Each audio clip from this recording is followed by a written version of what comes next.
The world owes money to itself. A global debt paradox. Every nation on Earth is drowning in debt. The U.S. owes over $38 trillion. The European Union over $14 trillion.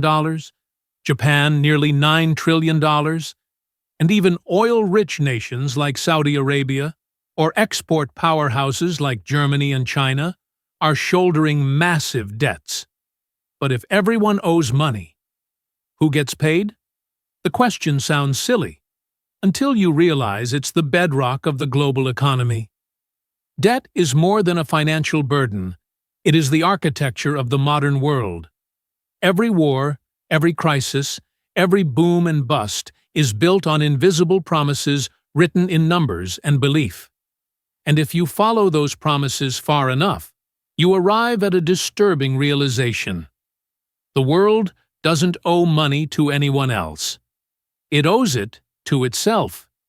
Yet, not everyone benefits equally from that illusion. To understand how we got here, we need to go back more than 3 centuries, to the moment England was at war with France in 1694. The crown was broke. Gold reserves were depleted. The king turned, not to conquerors, but to merchants.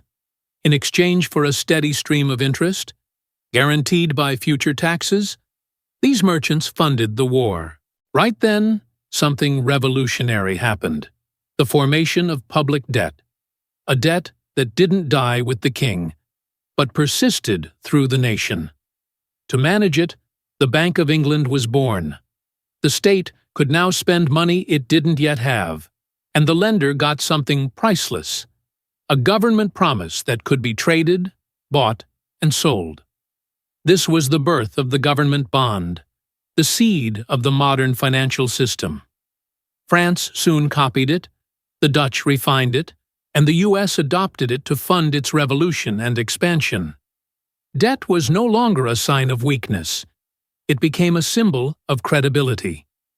The capacity to borrow, one historian wrote, was the capacity to rule. Empires used to conquer gold through war. Now, they conquered interest through finance. By the 19th century, the battlefield had shifted from land to ledgers. The Industrial Revolution, the railroads, the factories, the colonies, were all powered by borrowed money. National debt was no longer a burden, it was the fuel. Investors from London to Amsterdam lent to governments, businesses, and empires. And with every bond issued, the balance of power shifted. Kings no longer dominated bankers. Bankers dominated kings. As capitalism expanded, the system reinforced itself. Debt didn't just fund power, it was power. Every revolution, every boom, every crash since has been a ripple in that same pond of credit and faith. Then came 1944, the Bretton Woods Conference. The world was in shambles after World War II, but out of the chaos, the U.S. offered stability. The dollar, backed by gold. Every major currency was pegged to it. But in 1971, that link snapped. President Richard Nixon ended the gold standard, and overnight, currency was no longer backed by metal. It was backed by faith alone. From that day forward, money and debt became 2 sides of the same coin. Every dollar is now a promise, and every promise is a dollar. Jump back to the present. The total global debt now exceeds $315 trillion, about 3 times the size of the global economy. Every nation borrows. Every bank lends. Every citizen, through taxes, savings, and pensions, is both a debtor and a creditor. So, who holds the other end of the string? Of the U.S.'s $38 trillion debt, about half is publicly held, meaning it's owed to investors, not to the government itself. 2/3 of those investors are American banks, pension funds, and insurance companies. The rest, about $9 trillion, is held abroad, with Japan and China being the largest creditors. But here's the kicker. When Americans buy their own government bonds, they are lending to themselves. The Treasury issues debt. The Federal Reserve buys it back. Dollars are created out of thin air to finance that debt. And the public pays the interest via taxes, which flows right back into their pension funds and banks. It's a mirror system. Creditor and debtor are reflections of the same machine. And that machine is global. Japan lends to the U.S. via the Treasury. The U.S. lends to Europe via the IMF. Europe lends to developing nations via the World Bank. And those very nations lend back by storing their reserves as Western bonds. It is a planetary circle of trust, or illusion, where every promise is backed by another promise. But what happens when that faith wavers? We've seen it. Greece in 2010, Argentina's perennial defaults, Sri Lanka rioting over gasoline. When the cycle breaks, the real creditors are exposed. The IMF, the credit rating agencies, and the anonymous bondholders who can topple a government overnight.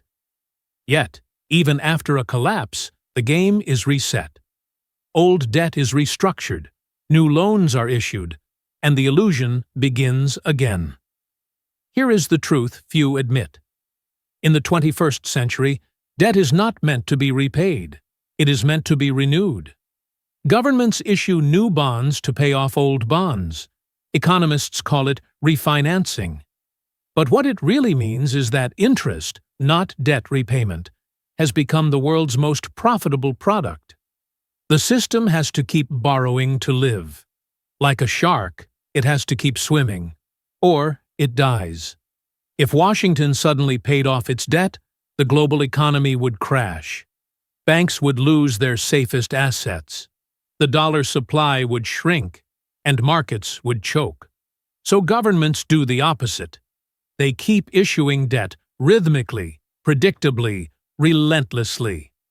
Debt has become the pulse of capitalism itself. The number doesn't matter as long as everyone believes it does, because this entire system, from Wall Street to the IMF, runs not on money, but on faith.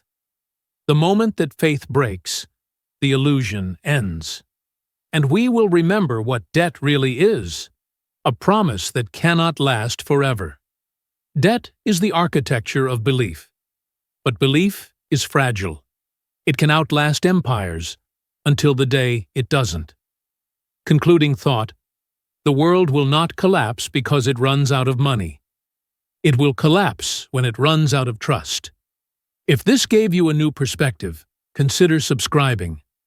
Because in history, the answer has always been hiding in plain sight.